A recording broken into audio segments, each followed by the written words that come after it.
Well then, welcome back to our lair of In the Library of Graphic Literature, and it's been a long time since you've seen me. My name's Luna. If you've forgotten, I hope not, I'd be devastated. Anyways, here's Luna's Ride! Yay! Now, what Thank you, spectacular Luna. story did you get for us today? Oh, no, we actually, besides books, we got a few comics today, including, show the folks this is the limited collector's edition. It's what they call a treasury edition of House of Mystery. Now, this one, it's a facsimile of one that was put out at the time. And they all had, basically reprints in them. But it was I like them because I'd buy them because it was just like the art, only bigger art.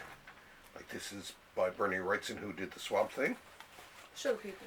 Let's show the people. And this particular issue has a lot of great. Let me make sure I got this. There we go.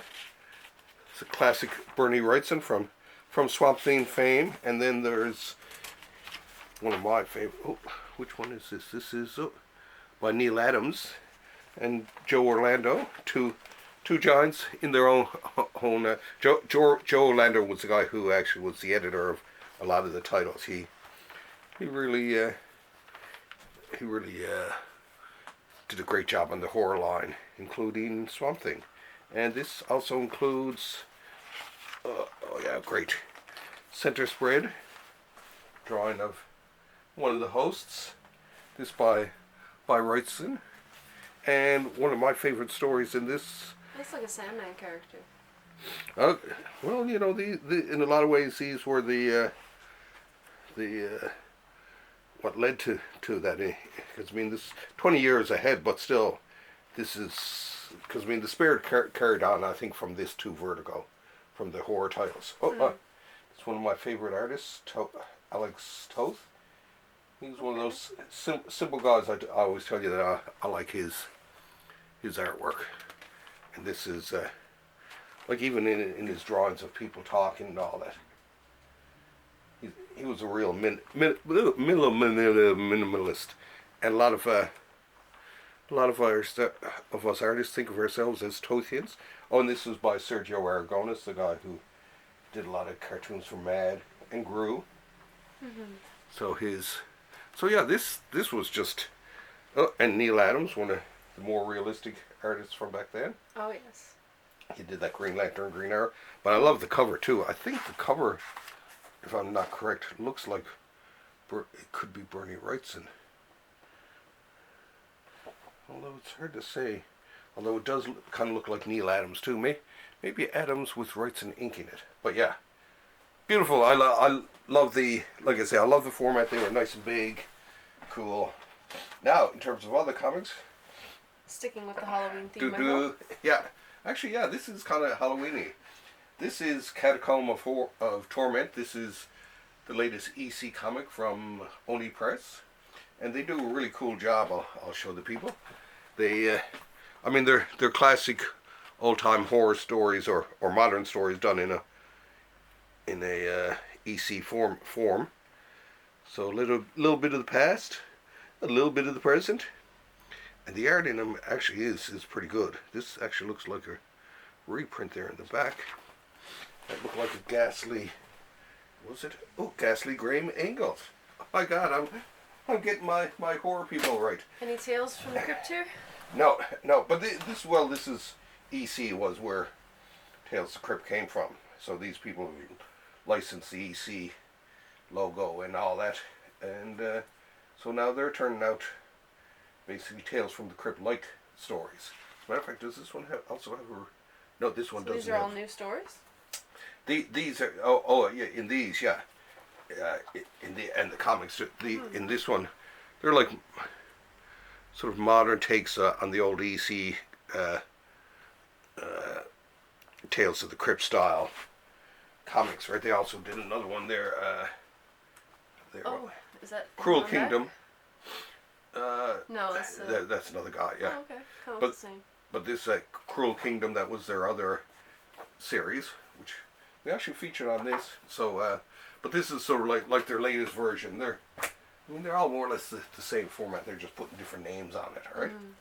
Now this one I bought just because well, it was the Punisher, but also the artist on this guy, Dan Panosian. He's actually one of my favorite new artists these days, right? And this is the Punisher, sort of as sort of an older person, and he's kicking butt and shooting a lot of people, as you can see there. Right? It seems to be a lot of gunfire, but the artwork I like this guy Panosian. I see his daily sketches that he starts out in the morning doing. It's like, holy crap, it's bloody amazing. And with the other guy that he's doing it with, Jimmy Palmiotti, who he did a lot of good comics in the 2000s, especially. He did a great Jonah Hex with what was his name, Gray, I think it was. There were two, Palmiotti and Gray. Anyway, he was part of a team. Now we will get into a little stack of books here. I guess. Well, I thought you only had a couple of books. Where did all these come from? Oh, well, we're only going to do a couple. I'm going to leave some for later. Get back. Oh, he's attacking me. Fin Fang Foom is attacking me. There, okay. This one, actually, this is soon to be a criminal book, soon to be a Netflix, is it? No, Prime Video. So when were you planning to tell me about all these purchases? Oh, never. Now, this one, The Knives, this is the Noir Comics guys. This is, like they say, part of the Criminal series of books, and Criminal has been turned into a Prime Video TV show. And The Knives is just about this guy and who's a cartoonist, and he goes to Hollywood to get a show done, and his life just goes to hell from there, right? But it's a great book. I have read it through and through. I love the coloring. These guys nowadays, they do one book a year instead of doing a series or whatever. But the artwork is fabulous. Once again, very, very almost simplistic style. I wouldn't call that simple. Well, it's simple but complicated in a way. But it's I love the coloring, the palette of it and all that. I think they copied Paul a lot in this. but no, the same vocabulary, I think, is what he uses. And we'll do one more, and we're going to save a few for a bonus episode. But let's see what. Let's do the Batman one, and we'll keep the rest for later. This is what's called Absolute Batman. This is the new Batman, and and he's not rich, and Pennyworth is not his butler, at least at the start of it. I've just gotten into it, and already I kind of like it, but it's been fairly popular. So when I seen it for sale there the other day, I said, well, I'm going to pick it up and have a read. I think I'm going to get back into, like I say today, buying a few odd comics here and there, just for sampling purposes, right? Keep my foot in the modern bath that is comics. So this is The Zoo. Now this is written by Scott Snyder, the same guy who wrote Batman during the 2010s, and that he did the famous Court of Owls, which was one of the best Batman books in years. And they thought he was finished with it, but he's back. And this one I like so far. Like I say, the pacing. Look at all those panels. Oh yes. There's a lot of storytelling in this. I actually have one customer at my store who he would come in and he would count like how many panels were per page and all that, and figure out, okay, well, this comic has so many panels, I'll buy this one. It was by panel count. He was the only person I knew who did that, right? It was like, well, okay, and you're right, you're getting more dollar for your buck, but, because I've seen comics where it takes 3 seconds practically to read it, because very little dialogue or whatever. But I found manga to be like that, and it was so expensive. Yeah. Oh, yeah, and he didn't like that. He liked books that had at least some text to them. Or manga. Yeah, manga. Well, it's like at least with the Sandman and a lot of Vertigo titles. There was a lot of wordage to them, which I liked. I actually liked reading the words because, the words and pictures of comics are cool enough, but with Vertigo comic, you had the person just waxing eloquent with the words. And the art, in a lot of cases, worked out. That being said, this will be a quick episode anyway. Spooktacular. Now, do you have any more spooky ones? Well, actually, this one here. How about we do just this one? This one it's about a ghost. How about that? This is pretty good.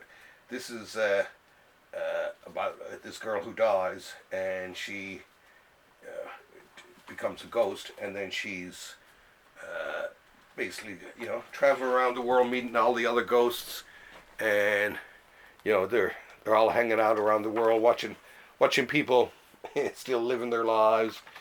One of them, she's just standing there watching people have sex, right, and stuff like that, and it's until another ghost sort of confronts her. And I'm still in this, but it's cut it out. It's pretty good. But now there's nothing too filthy in this. Now, in our next episode, and this one actually, it's called Spectators by Vaughn and Nico Henrichon. Okay. And it's actually pretty good, and it's been pretty popular, and it comes with this beautiful, where is it? Oh, signed book plate.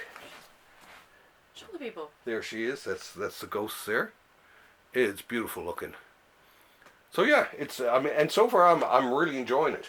This one is still in the reading phases, but it's already, I can tell this is going to be, and it is pretty. A lot of people are buying it, so this is going to be one of the books of the year, I think. Right? So, there she is as a ghost, just floating around. The drawing is absolutely spectacular, right? Can't do this with AI now, can they? Some ghost sex. Ghost sex, yeah, some ghost sex.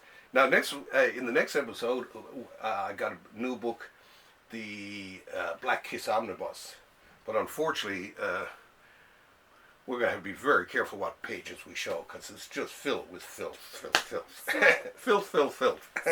smut and filth. Maybe that'll be the name of that one, the Smut and Filth episode. You can do that on your own. Okay. I got an image to uphold. Yes, you do. That being said, thanks for having us over, and we'll see you again very soon, I guess. Yeah. See you when we sees ya. I might do a weekend episode, You'll see us when you see us. Yeah, you will. Okay. Thank you. Bye.